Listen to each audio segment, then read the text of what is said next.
Hi everyone, welcome back my YouTube channel market 24/7। तो आज हम लोग डिस्कस करेंगे दोस्तों जयप्रकाश एसोसिएट लिमिटेड। इस कंपनी की बात की जाए तो देखिए कंपनी अभी भी आईआरपी के स्टेज 0 में है और हो सकता है कि आने वाले कुछ दिनों में कंपनी आईआरपी के स्टेज 0 से निकलकर 1 में भी चले जाए। जब भी इस कंपनी में रेगुलर ट्रेडिंग होता है तो मात्र 9 से 10 दिनों के लिए होता है, उससे ज़्यादा आपको देखने को नहीं मिलता है।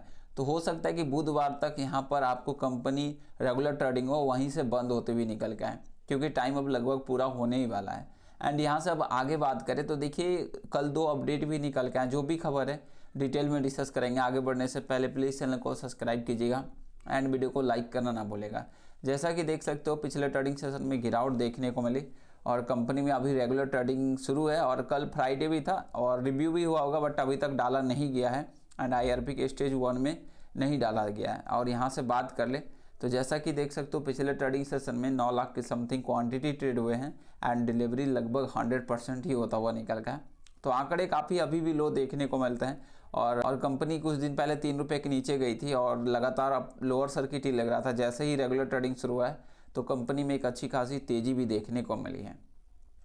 बाकी यहाँ से पहले अपडेट की बात कर ले तो जो कि 5 फरवरी को ही देखने को मिला था और यहाँ पर देखिए सेबी सर्कुलर नंबर इतना एंड डेट 21 नवंबर 2019 के रिगार्डिंग है।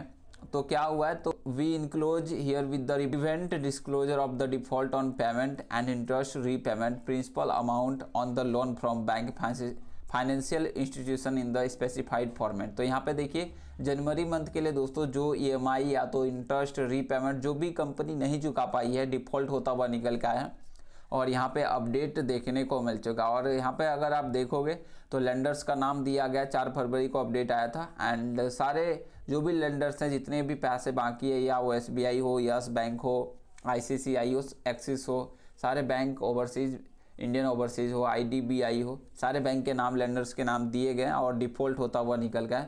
लगभग यहाँ पर देखिए तो 55,000 करोड़ रुपए का ये मामला देखने को मिलता है, 55,357 करोड़ देखने को मिल रहे हैं और ये 14 जनवरी 2026 तक का अपडेट कंपनी निकाल के दी है, अपडेट निकल के आए। बाकी अब यही चल रहा है दोस्तों। देखिए कंपनी की नीलामी तो चल ही रही है और काफ़ी लंबे टाइम से चल रही है और यहाँ पे अगर आप देखोगे तो जयप्रकाश एसोसिएट के दिवाला संविधान के तहत अडानी समूह की 15,000 करोड़ से अधिक की बोली ऋणदाताओं ने नवंबर 2025 में मंजूरी दे दी थी एंड इसके बाद एनसीएलटी इलाहाबाद बैंक से अंतिम अनुमोदन फाइनल अप्रूवल मिलना बाकी है, जिसकी प्रक्रिया उम्मीद है कि 2026 के शुरुआत में पूरी हो सकती है या जनवरी फरवरी कुछ भी हो। एंड देखते हैं, अभी तो 1-2 कोर्ट केस भी देखने को मिल रहे हैं। हालांकि सीसीआई से 100% का अप्रूवल भी मिल चुका है और आगे का जो रास्ता है सिर्फ एनसीएलटी का मुहर लगते ही जेपी एसेट एंड जो भी इसके पास कंपनी है एंड 24% का हिस्सेदारी जेपी पावर में है, तो यहाँ पे अधिग्रहण होता हुआ निकल के आएगा।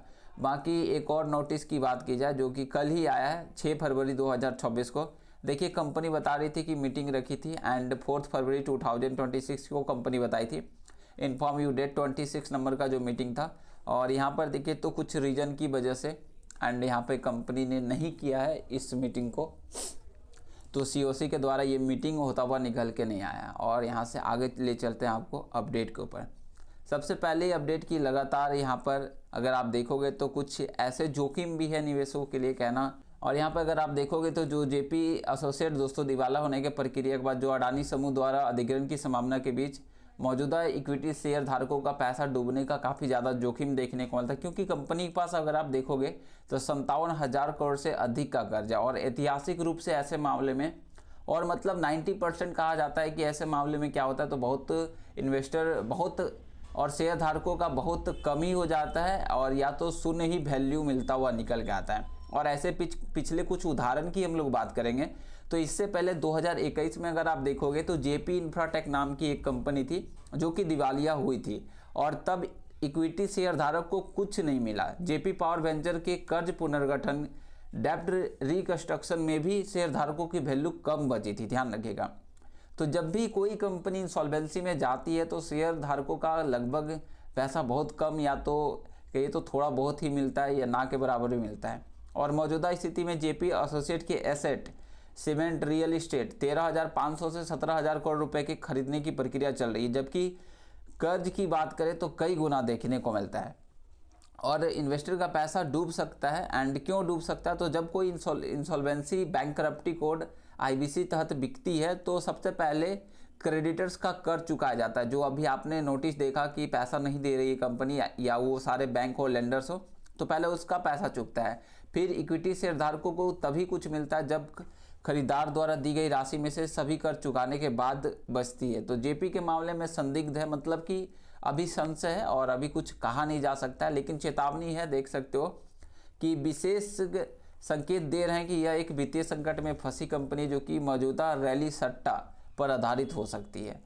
तो बट यहाँ से अभी पूरी तरह से संभव नहीं है, देखते हैं आगे। अगर अडानी चाहे तो हो सकता है कि आने वाले टाइम में कुछ ऑफर, कुछ परसेंट भी ऑफर कर दे तो निवेशक का काम हो सकता है। बाकी देखते हैं किस तरह के अपडेट रहते हैं और निवेशकों का क्या होता है। जल्द अब एलसीएलटी से भी अपडेट आने वाले हैं और लगातार चल ही रहे अपडेट, जैसे कि जेपी एसोसिएट और आईसीसी बैंक, इसके बीच में भी चल रहा है एनसीएलटी में।